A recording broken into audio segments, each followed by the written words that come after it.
This episode is brought to you by Indeed. When your computer breaks, you don't wait for it to magically start working again. You fix the problem. So why wait to hire the people your company desperately needs? Use Indeed's sponsored jobs to hire top talent fast. And even better, you only pay for results. There's no need to wait. Speed up your hiring with a $75 sponsored job credit at Indeed.com/podcast. Terms and conditions apply. Tito's Handmade Vodka is America's favorite vodka for a reason. From the first legal distillery in Texas, Tito's is 6 times distilled till it's just right. And naturally gluten-free, making it a high-quality spirit that mixes with just about anything. From the smoothest martinis to the best Bloody Marys. Tito's is known for giving back, teaming up with nonprofits to serve its communities and do good for dogs. Make your next cocktail with Tito's. Distilled and bottled by 5th Generation Inc., Austin, Texas. 40% alcohol by volume. Savor responsibly. Welcome to the HCI family of podcasts. We're your source for personal, professional, and organizational growth and development. We share our own original research, explore industry trends, and interview executives and thought leaders from across the globe. Join us for practitioner-oriented content around all things leadership, HR, talent management, organizational development, and change management. Maximize your personal and organizational potential with the HCI family of podcasts. Donny Phillips, welcome to the conversation today. Thanks so much, John. Looking forward to it. It is a pleasure to be with you. You're joining us from Ohio. I'm south of Salt Lake City in Utah. We're going to be talking about HR's expanding role in the protection of employee data and kind of the related technological conversations around all of this. Really, I think HR has always played an important role here, but that role is expanding, it's growing, and ultimately we live in a world of big data, and we have to figure out how we're going to deal with that appropriately, effectively, ethically, and safeguard information. So that's what we'll be exploring and discussing together today. As we get started, I wanted to share Donny's bio with everybody. Donny Phillips is a nearly 30-year industry expert who has served in leadership for multiple human resource and payroll service providers, including some of the largest third-party administrators and employment and income verification vendors. During his career, Donny has consulted with and provided services to employers of all sizes, from the largest of the Fortune 100 to local small businesses, as well as local governments and federal government agencies. Donny is passionate about helping clients optimize programs while focusing on doing the right thing for all stakeholders. I love that. Such great expertise. Thank you so much for joining us. Anything you would like to highlight by way of your background or personal context before we dive on in? No, I think you really covered it all there, John. Again, looking forward to today's conversation. And I think it'll come through. This is an area that I'm very passionate about on behalf of the customers and employers we work with, on behalf of their employees, and really just the whole concept of doing the right thing in this HR space. Yeah. Maybe you can start by just kind of setting the playing field for us. Like, what is the current state of employee data protection? Like, where are we at in terms of the types and amount of employee data, what most organizations are currently doing, and where some of the gaps are? Yeah, I think that's a great tee up, John. I couldn't have asked for a better starting point in this whole conversation. So the space I've been in, and it's largely been business process outsourcing related to HR tasks and payroll tasks. And there's probably a couple of dozen solutions that employers tend to outsource. So we're talking unemployment claims management, maybe hiring tax credits, I-9 compliance, all these different functions that HR owns but outsources. The current landscape, when we talk about the data engagement in this space, virtually every vendor is acquiring data through what we would refer to as bulk data acquisition. So whether it's an API integration or a file-based or an SFTP flat file-based integration, the strategy is largely similar. These vendors are acquiring data on every employee of their customers. Often, if it's anything that's involving income or earnings, they're often gathering that data on every employee, every pay period. So those are a lot of data being transacted, and that would be highly sensitive information: full name, socials, address, earnings information, job title, lots of things that the bad actors would love to get their hands on.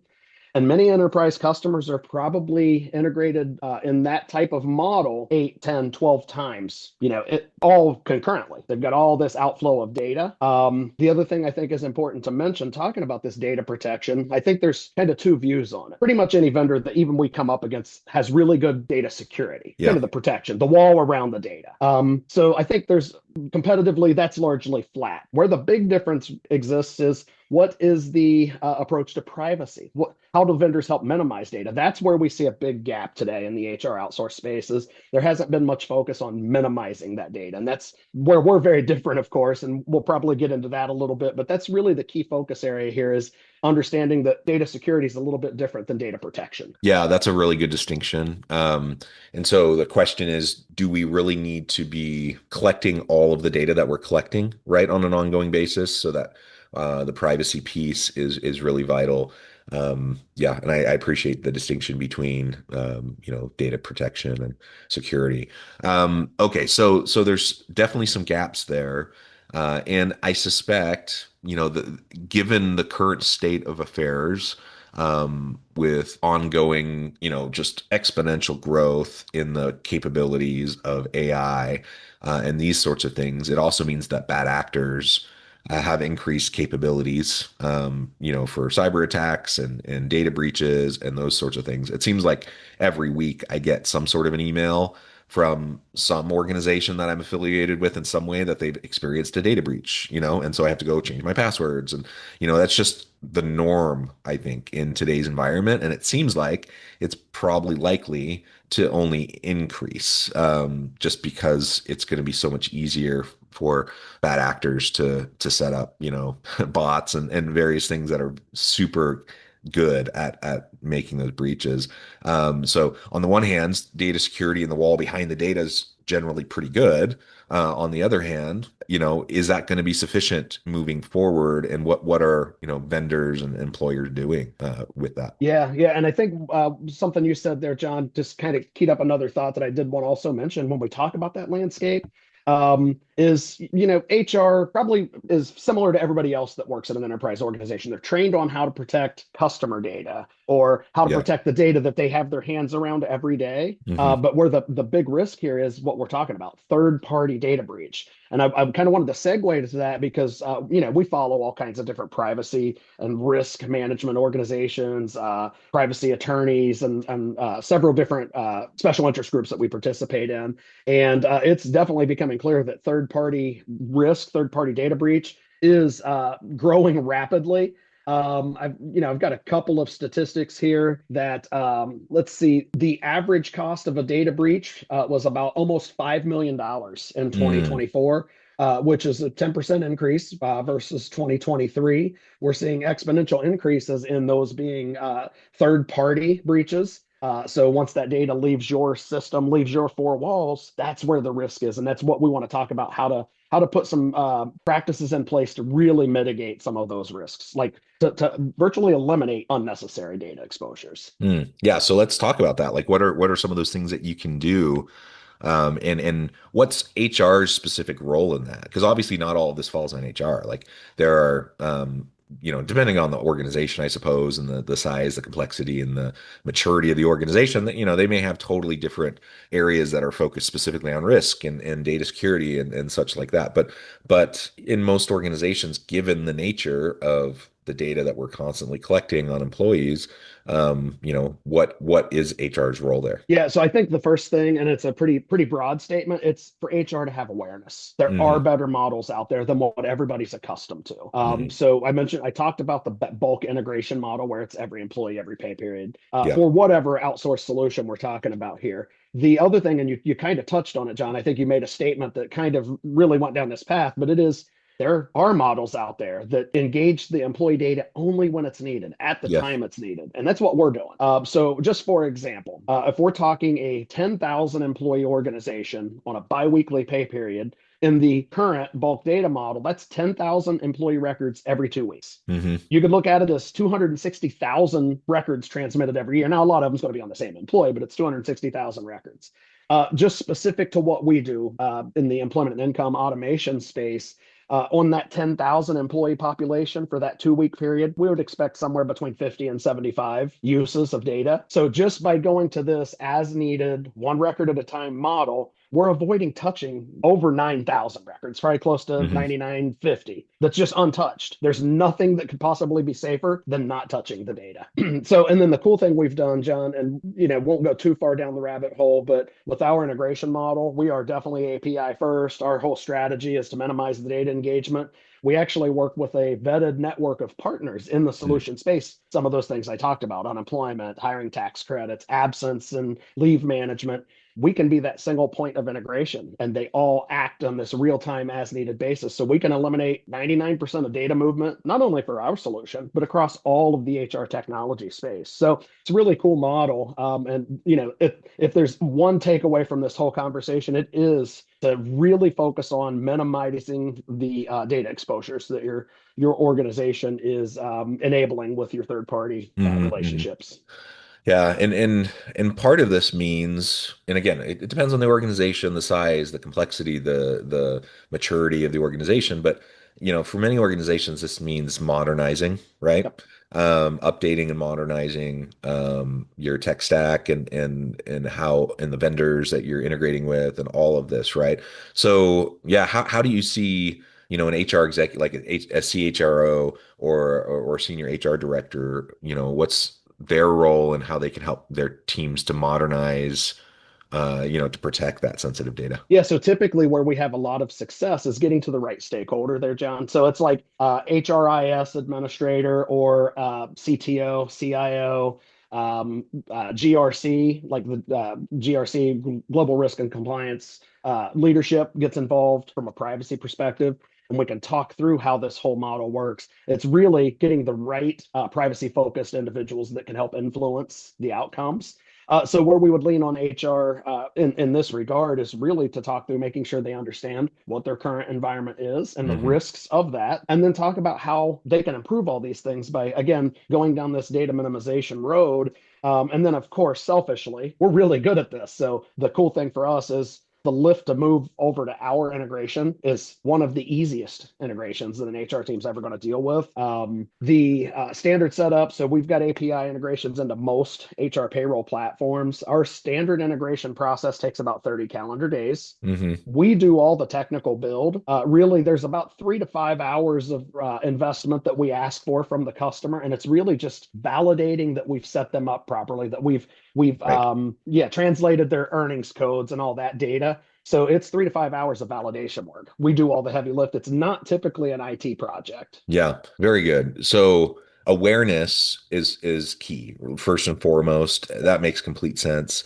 And depending on the executive, they may or may not be, more or less savvy when it comes to these topics or the technicalities of it, right? And so Yep. having a setup like you're describing where it makes it for an easier lift on the side of the organization, the employer, Yep. on making these transitions. That's certainly going to be hugely beneficial. I think most Yeah. organizations are going to say that. Anytime you're going through like any sort of change management around technology implementation, it's usually really hard. It's usually a long slog process, and everyone kind of grits their teeth and are not super thrilled about it. So anything to smooth that out and make it more efficient and streamlined is going to be super helpful. Yeah, I think HR tends to get, they develop a memory if they've been involved with moving HCM platforms. That is a massive undertaking, very painful, typically 18 months or longer in most cases. So sometimes we have to overcome that because that's not us. It's, our integration is much, much easier than that. So I think that is definitely something that we see is, the HR folks want their involvement in implementations and integrations usually on really large, time-consuming projects. Yeah, yeah. So you've already, I mean, started to address this, but how difficult is it really to transition to an approach that better protects this data? To have fewer touch points, to not have the constant like all records all the time kind of Yep. mentality, to streamline.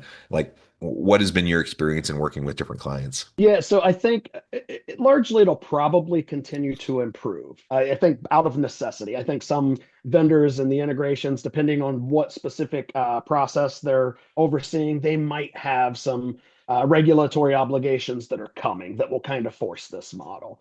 But what I can tell you is this is a model that we've had live and active for our first real-time customer went live in 2018, Hmm. and we've done these integrations dozens and dozens and dozens of times. We've got about 5,500 live customers that we work with today. So you ask what our typical customer experience is. Obviously, we tell them, look, we can do this. It's very easy. We show them the map. We show them the project. Typically, what happens is when we get to that go live call, Mhm. they say something to the effect of, "Holy moly, you guys actually did it!" We always get told you're going to do these great things, and rarely does it happen. I would say 99% of the time we hit or exceed the timelines, and that includes we do custom builds. We've done one-off integrations into home built platforms as long as they have some type of API capabilities, and including we've integrated with some platforms where it's a very old platform that they've overlaid with an API platform, Mhm. and we're able to go this real-time model with it. It's so super cool.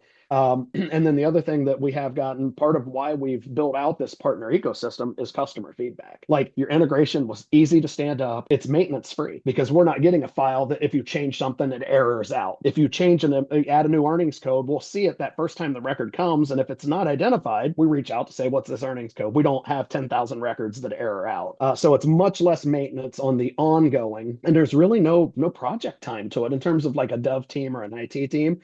So the customers were ones that were like, man, we wish we could use your type of integration, across some of the other solutions. And we're like, we can actually do that. So we've baked it out. We've got, I think, 4 or 5 unemployment claims management partners. We've got 3 or 4 hiring tax partners, a couple of absence management partners. So we've really baked out this space. We're over 2 dozen solution partners we're working with today. Mm. We're largely partner agnostic, so we do this with employer permission. We would never activate that integration for one of those unemployment providers without the customer writing in the contract. Yes, we want you to activate this provider to have access to the data. And we've deployed it over and over, and it works very well. So it's really cool. This conversation 24 months ago, there would have been Mm. some vaporware in the discussion. Mm. It's Mhm. not now. It's fully baked, and we know it works well. Yeah. So what do you see as like the biggest resistance, like the pieces of resistance that you see when you go into organizations, in large part just given their past history, their past experiences with these types of integrations and changes and maybe just the mindset shift of going from, all records are all the time to only truly as needed. Like what really sticks out to you as like those biggest resistance points that you have to overcome? Yeah, I think the 2 biggest resistance points is one, the current solutions from a day-to-day perspective, they work. That's the feedback. It's not optimal, but it works. So there's not enough pain in many Hmm. situations where they're like, we've got to make this change. Now, if we have They're just kind of someone who, struggling along and it's just kind of yep, working but not great and everyone's frustrated, but they don't see the pain, the need to like blow it up and start over. yeah, especially everybody's running thin, right? Yeah.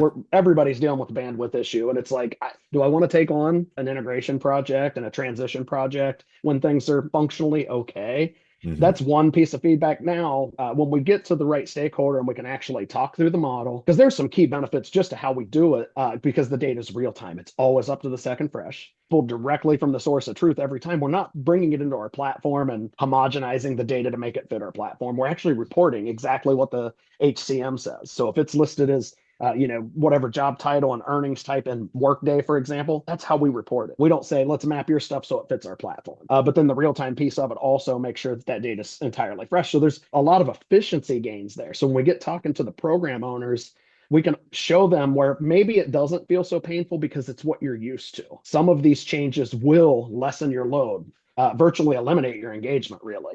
So again, I'll go back to your question here. I get off in left field a little bit, but I think the it's working okay is one issue that we encounter. The other thing is really just awareness in terms of just brand recognition. Vault Sure. Verify is still a smaller startup. We've grown rapidly over the last few years, but the folks we're competing against are really large, well-known brands that are in the credit reporting space. They're organizations that when you say their name, everybody knows them. They may not know, I didn't know they do this, what we're doing, but brand Right. awareness. Yeah. I think Yep. that's the other thing. And when I say awareness, it's kind of two prongs. It's that, and then just awareness that there are better models. So, we can tee it up that, hey, we can do this better than what you're dealing with today. But until you get into the actual conversation, the details of the conversation, they don't necessarily know that there's really value in how we do it differently. Yeah, and you mentioned the big vendors, like the big name recognition. That obviously that always helps, but you have, these big vendors that have been around for forever that don't necessarily have the motivation to, really make the necessary changes. Yeah. They kind of continually put Band-Aid. That's kind of how I see it, is like there's like this continual layer after layer of like Band-Aid after Band-Aid, because people are already using the system, they're already in the ecosystem, and they're kind of familiar with it. They're maybe frustrated with it at times or whatever, but it's just easy. It seems easier to do it that way. What do you think it's going to take to disrupt kind of the big players? Because the model you're describing just seems so much better Yeah. than what we typically see, from a variety of standpoints, data security certainly being one of them, but just general efficiencies and time and cost, and like everything just seems like, it becomes a no-brainer, yet it's hard to dethrone the big boys, right? And Yeah. so anyways, what do you think it would take? I think there's one potential tipping point that could really shift the scales in our favor here, and it is this data privacy legislation that's been rolling out for, shoot, it's more than half a decade at this point, just state level privacy. If more states were as stringent as California, Mm, we would absolutely have a massive upper hand in the space. A lot of the states have granted exemptions to some of the other vendors in terms of the data privacy obligations because their credit reporting. So they say we're governed by FCRA regulations, therefore we're exempt from, this privacy regulation. Some of those states even say employer data is not considered consumer data, so it's not under the right. scope. California does have employee data in scope, but I think if we got some oversight with teeth to it, like California, I think there would be a necessity for employers to find better models. So of course, from our perspective, we're definitely pushing ourselves in California because there's a legit, case to be Right. made there. I think what we're waiting for, what will help us, and not that we're wishing this on any employer, but when that first fine hits for employee data, I think there'll be a scramble. We've seen it for consumer data, and Yeah. California has stood up. They've got a whole branch of agents and investigators that are investigating and setting up for enforcement in the CPRA. So I think it's a matter of when, not if, something will unfold. And like, again, I hate to name names, but it's a very public case. I think it was 24, it might have been 2023, but Sephora got a $1.2 million fine for not processing the consumer opt-out request. I think it was related to the consumer data, but a $1 million fine would probably give some employers a reason to think Right. about, oh boy, we probably need to look at this and tighten the belt, so to speak. Yeah. Yeah. Awesome. Well, and again, just the pace of change, technological disruption, I think all of that is going to continue to push us this direction. And I would love to just see things continue to become more efficient, more streamlined, more, simplified where appropriate, and less touches, right, of key sensitive data is always going to be better. And so, that's definitely a mindset shift, I think, for a lot of folks. That's something that we can work towards. Well, Yep. Donnie, this has just been a really great conversation. I know at the time I'm going to need to let you go here in a minute, but before we wrap things up, I just wanted to give you a chance to share with the audience how they can connect with you, find out more about your work, your firm, your team, and then give us the final word for today. Yeah, absolutely. So hit our website. It's very easy, vaultverify.com. We have all kinds of resources out there. If you go to the partner, I run partnerships for Vault Verify. So if you go to the partnership page, my contact information's right out there. There's also a link to request a demo. We're always happy to get engaged and talk with the customer, even if there's not a sales opportunity, this month or this quarter or even this year. we're always happy to start building those relationships. And again, we're very, very intimately focused on doing the right thing and helping employers. Sometimes that is nothing more than doing a little bit of consulting up front, and we know down the road it'll pay off. We've seen it. Two of our three largest customers would historically refuse to outsource. They didn't want to expose data. Once they got connected, they're like, this is exactly what we've been looking for a long time. So we know the model resonates when the right person gets involved. So again, hit the website. My contact info is out there. Happy to take on any questions, calls, demo requests. Look forward to it. Wonderful. Donny, thank you so much. It's been a real pleasure. I encourage the audience to reach out, to get connected, find out more about what Donny can do for you. And as always, I hope everyone can stay healthy and safe, that you can find meaning and purpose at work each and every day. And I hope you all have a great week.